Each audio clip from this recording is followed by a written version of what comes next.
আসসালামু আলাইকুম। আশা করি সকলেই ভালো আছেন। প্রিয় চাকরি প্রত্যাশী ভাই ও বোনেরা, বাংলাদেশ পরমাণু শক্তি কমিশন পরমাণু ভবন এই সরকারি নিয়োগ সার্কুলারের আর মাত্র সময় ২ দিন রয়েছে।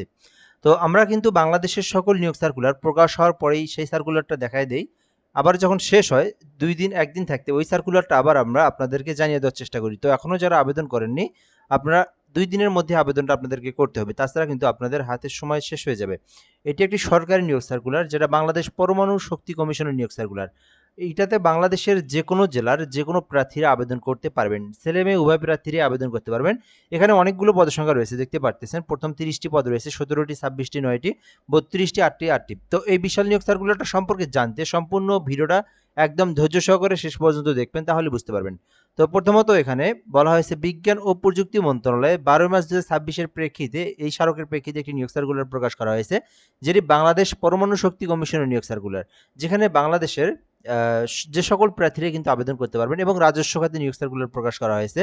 মানে এটা কিন্তু সরকারি স্থায়ী রাজস্ব খাতভুক্ত নিয়োগ সার্কুলার। যদিও অস্থায়ী বলা হয়েছে, সরকারি সকল চাকরি ২ বছর পরে কিন্তু সেটা স্থায়ী করা হয়। আর বাংলাদেশের যে কোনো নাগরিকরাই আবেদন করতে পারবে, এটা কিন্তু বলেই দেওয়া হয়েছে। ছেলে-মেয়ে উভয় প্রার্থীরাই আবেদন করতে পারবেন। আর লিঙ্ক দেওয়া রয়েছে BAEC-Teletalk.com বিডি, এই লিঙ্কের মাধ্যমে আপনাদেরকে আবেদন করতে হবে। এটা ছিল মূলত বেসিক বিষয়। এখন আমরা এখান থেকে দেখব। তার আগে আপনাদেরকে একটা বিষয় বলে রাখি। এই চ্যানেলে যারা ভিডিওটা নতুন দেখতেছেন, অর্থাৎ আপনি আমাদের চ্যানেলে নতুন, অবশ্যই চ্যানেলটি সাবস্ক্রাইব করে রাখবেন। আর ফেসবুক পেজ রয়েছে আমাদের জব প্লাস বিডি। তো জব প্লাস বিডি থেকে যারা ভিডিওটা দেখতেছেন, পেজটি ফলো দিয়ে রাখবেন, কেননা আমরা বাংলাদেশের সরকারি সকল নিয়োগ সার্কুলার এই চ্যানেলে এবং এই পেজে আপলোড দিই। যে যেখান থেকে দেখতেছেন আমাদের সঙ্গে আপনারা যুক্ত থাকবেন। প্রথম পদের নাম সায়েন্টিফিক অফিসার, যেখানে ৩২ বছর পর্যন্ত আবেদন করতে পারবেন। এখানে পদসংখ্যা রয়েছে সর্বমোট ৩০টি। শিক্ষাগত যোগ্যতা চাওয়া হয়েছে এসএসসি হতে পরবর্তী শিক্ষাগত যোগ্যতা পর্যন্ত আপনাকে প্রথম ৩টিতে প্রথম বিভাগ সহ, মানে আপনাকে ফার্স্ট ডিভিশন সহ আপনাকে এমএসসি ডিগ্রি থাকতে হবে। অর্থাৎ এইখানে যে সাবজেক্টগুলো দেখতেছেন সবগুলো কিন্তু সায়েন্সের সাবজেক্ট, যার কারণে বলা হয়েছে এমএসসি ডিগ্রি থাকতে হবে। তো এখানে আপনার এসএসসি, এইচএসসি, অনার্স সবগুলোতে কিন্তু আপনার আবার ফার্স্ট ক্লাস রেজাল্ট থাকতে হবে।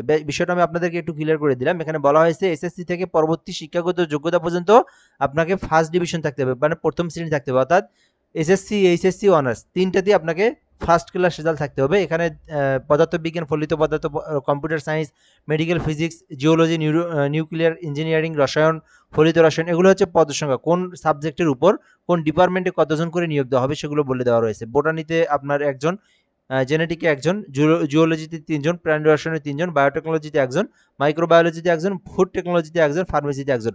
সর্বমোট ৩০টি এখানে পদসংখ্যা রয়েছে। তো আপনারা এখানকার মধ্যে যে সাবজেক্ট নিয়ে পড়ছেন সেই সাবজেক্টে আপনারা আবেদন করবেন। এইটাতে আবেদন করলে আপনাকে সেই সাবজেক্টে আপনাকে কিন্তু কর্মস্থলে কর্মরত দেওয়া হবে।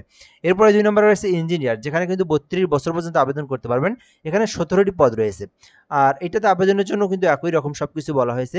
এসএসসি হতে পরবর্তী শিক্ষাগত যোগ্যতা পর্যন্ত ফার্স্ট ডিভিশনে বিএসসি ইঞ্জিনিয়ারিং থাকতে হবে, ঠিক আছে? কোনো পর্যায়ে তৃতীয় বিভাগ থাকা যাবে না। অর্থাৎ এটাতেও কিন্তু আপনার রেজাল্ট কিন্তু ভালো থাকতে হবে, মানে প্রথম বিভাগ শ্রেণী থাকতে হবে, ঠিক আছে? তো এখানে সিভিলে ৬টি পদ রয়েছে, ইলেকট্রিক্যালে ৫টি পদ রয়েছে, এছাড়াও মেকানিক্যালে ৪টি, কেমিক্যালে ২টি, মোট ১৭টি পদ রয়েছে। তো আপনারা যারা civil engineer, electrical engineer, mechanical engineer, chemical engineer, আপনারা কিন্তু আবেদন করতে পারবেন ইঞ্জিনিয়ারিং পদে। এরপরে রয়েছে মেডিকেল অফিসার, যেখানে কিন্তু ৩২ বছর পর্যন্ত আবেদন করতে পারবেন, এবং এগুলো কিন্তু ওপরের ৩টা পদে কিন্তু নবম গ্রেডের পদের সংখ্যা। আর এই মেডিকেল অফিসারের ২৬টি পদ রয়েছে। দেখেন প্রত্যেকটা পদে কিন্তু মোটামুটি অনেক বড় বড় পদের সংখ্যা। এখানে ২৬টি পদ রয়েছে। শুধুমাত্র চাওয়া হয়েছে এসএসসি অথবা এইচএসসিতে প্রথম বিভাগ সহ কমপক্ষে ৬০ নম্বর প্রাপ্ত এমবিবিএস ডিগ্রি, অর্থাৎ যারা এমবিবিএস অর্জন করেছেন, মানে এমবিবিএস ডিগ্রি যাদের রয়েছে, এমবিবিএস পাস করেছেন যারা, আবেদন করতে পারবেন। আলাদা কোনো অভিজ্ঞতা কোনো কিছুর প্রয়োজন নেই, শুধুমাত্র আপনার এডুকেশনাল শিক্ষাগত যোগ্যতা থাকলেই হবে।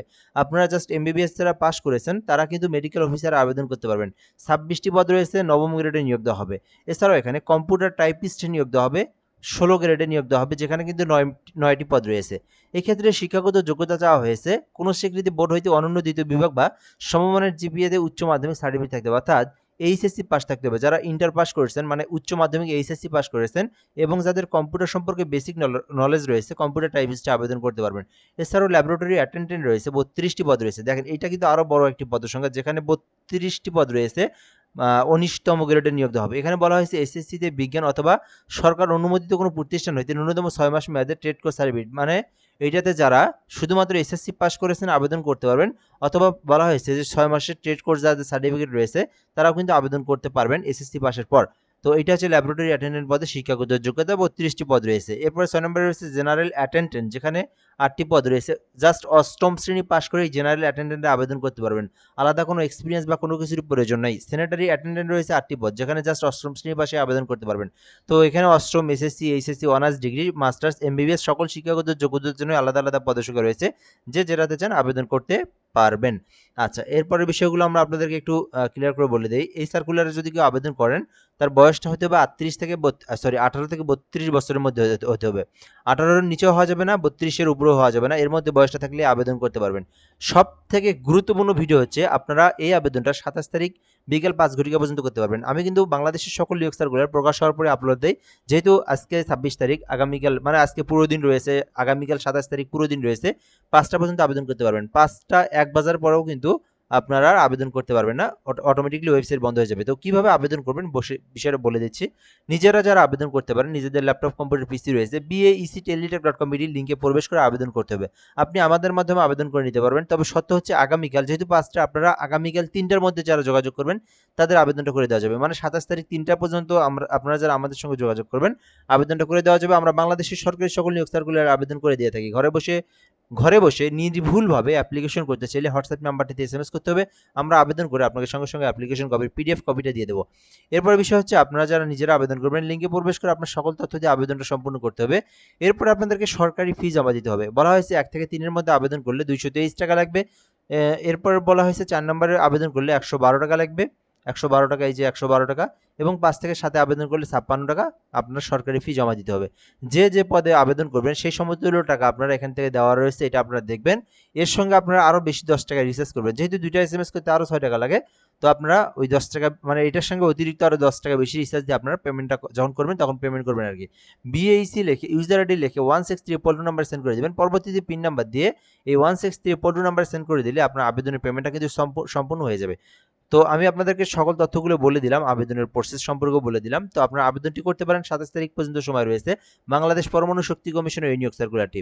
ভিডিওটা এই পর্যন্তই। ধন্যবাদ, ভালো থাকবেন, আসসালামু আলাইকুম।